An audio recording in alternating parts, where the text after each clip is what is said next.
How's it going, everyone? So if you guys didn't know, I'm super hyped about Elden Ring Nightreign that is dropping the 30th of this month. It's a Elden Ring Battle Royale PvE co-op up to 3 people. You can do one. You can't do 2 people yet unless someone leaves the lobby.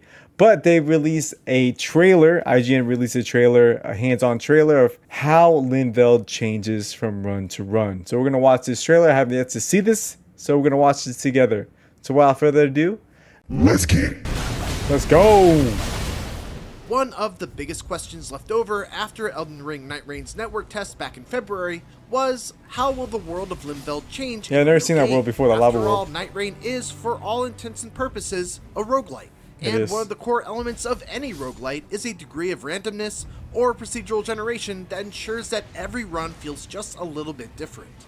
Nightreign has that in the loot department, with every run giving you different rewards and forcing you to cobble together a build based on what you're able to find within that run. And also in the enemy and boss department, since none of the boss encounters are static, with the sole exception of the Nightlord battle on day 3.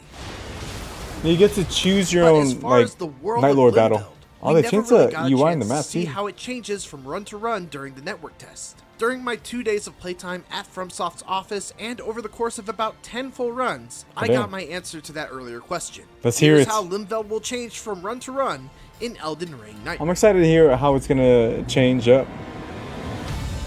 Actually, we jumped the gun. Before we go into the ways that So before they progress, even with the one map that we had, it was always different from run to run. I felt like there was so much diversity. There was always so much that you could see in the map because you couldn't view the whole entire map in 1 or 2 nights.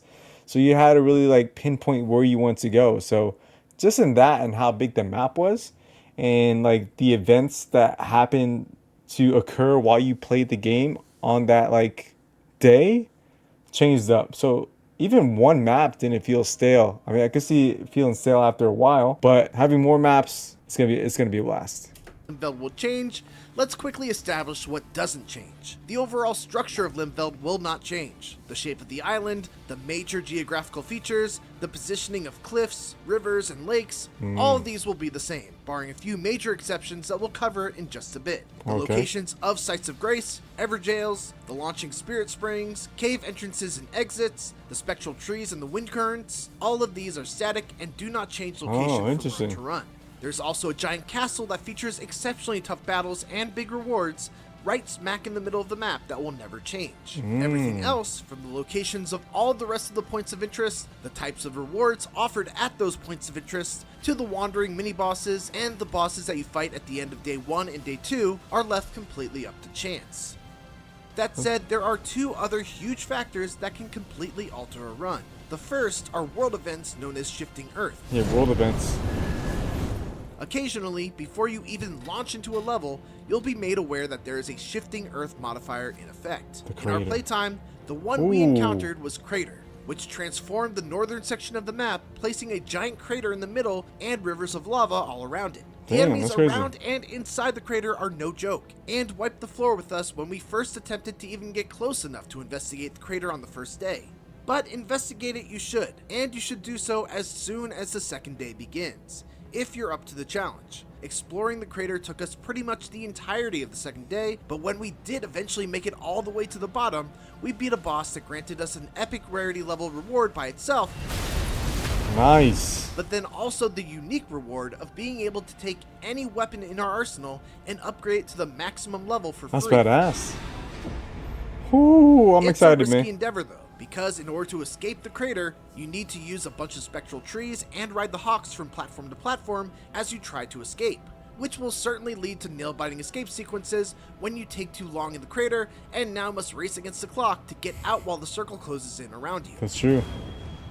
The battle royale aspect. Change are through the appearances of certain events that seem to occur completely randomly and can throw a huge wrench into an otherwise routine run. I've seen only a couple of these, and some might be familiar with the Margit invasion from the network test, in which Margit the Fell will just all of a sudden jump into your game and just mercilessly hunt your squad down wherever they are. But a new one that I encountered involved the appearance of a swirling tornado-like phenomenon in the sky. When our squad approached it, we were suddenly attacked by a very tough group of AI-controlled Nightfarers who seemingly invaded us from another world. That's Like crazy. typical NPC invasions in Elden Ring, these enemies were smarter and hit a lot harder than typical enemies, making it another big risk-reward consideration to explore the areas near I'm just one getting of more these pumped about this omniswirling game. tornadoes in the sky.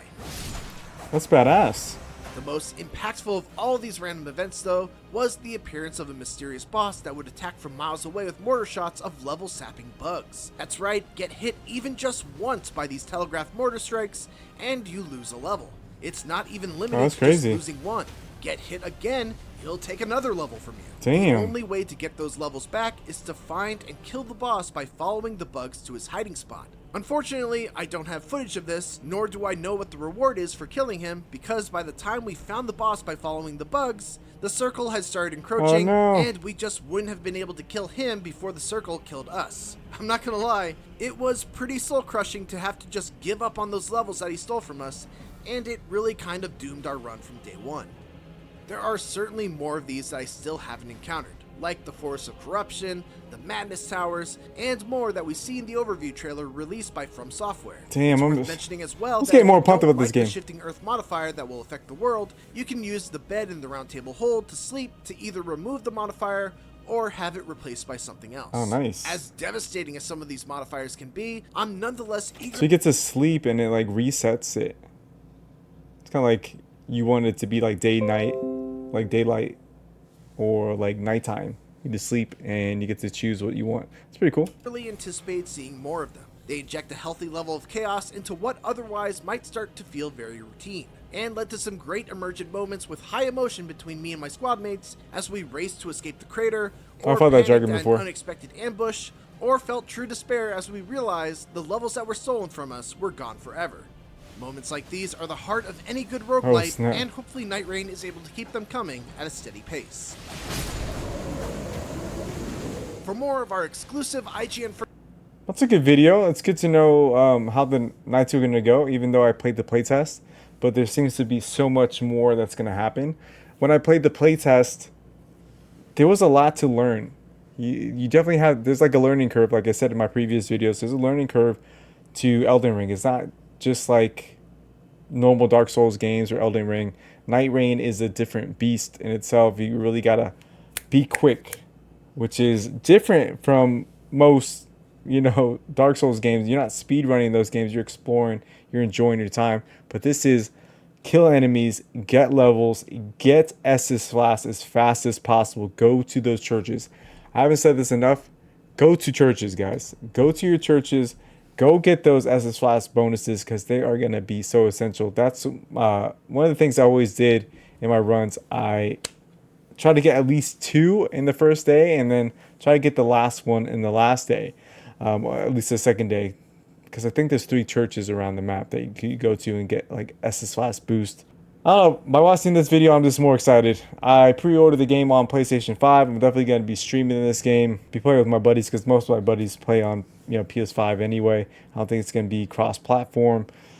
I'm just super pumped about this game and to see what this game has to offer and to see what the different characters play like. I was able to play 4 characters when they did the playtest, and now there's going to be another additional 4 characters.